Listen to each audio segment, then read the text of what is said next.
It's been a week, I tell you, after so much queuing and voting and all these things that comes with it. And now it is time to move forward. I know some of us, we are not satisfied because of the outcome. I know most of us were on this side and others were on this side, and then this side won and this side lost, and then you are there saying, I don't even care who is in power. But what does the Bible has to say about this? We'll get to see this immediately after the introduction.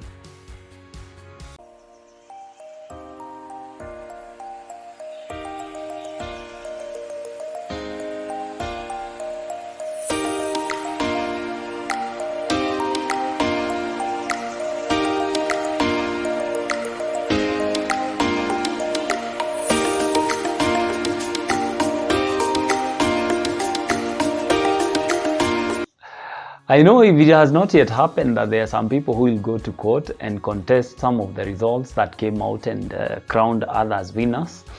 And that should not actually catch us by surprise, because we've seen it happen over and over again. But what does the Bible has to say about it? Because if we are the people who are going to lead from the front as the church, we need to understand what the Word of God says on certain circumstances and conditions. I have shared this verse again, but I want to share and talk about it in detail today. It's in the book of Romans chapter 13, and I'll definitely begin reading from verse 1, and it says, Let every soul be subject to the governing authorities, for there is no authority except from God, and the authorities that exist are appointed by God. Therefore, whoever resists the authority resists the ordinance of God, and those who resist will bring judgment on themselves. When I read this verse, I'm reminded of some years back when we had people in this nation saying that we are not going to follow some certain service providers. We are not going to follow some certain route because ikilibiwo. And when I read this verse, it really strikes my heart so deep that God expects us to respect the authority that has been set and ordained on the nation.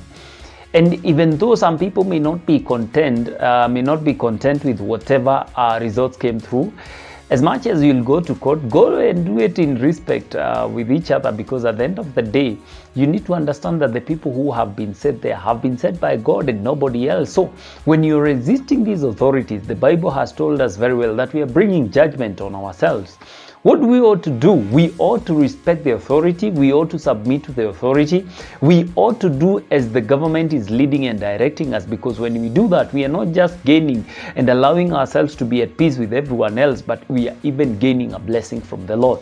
So many people will not agree, so many people will go back to court. It is okay, but as you do that, remember that you are supposed to respect the authority that has been set there by God Himself. We may not like it, we may not accept it, but if we want to live to the fullness of who Christ has called us to be, we need to submit and respect the authority that has been set there by God.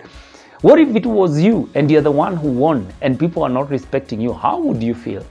What if it was you and you're the one who has been crowned as the person who won, and then there are people who are resisting you? How would you feel it was you? This is the same thing that I want you to do. When you understand that if it was me, I would want to be treated like this, then treat the next person the same. Treat the other person the same. Treat the person who won the same. Treat the person who just won by that little margin that you're saying, iwezekani. Treat that person the same.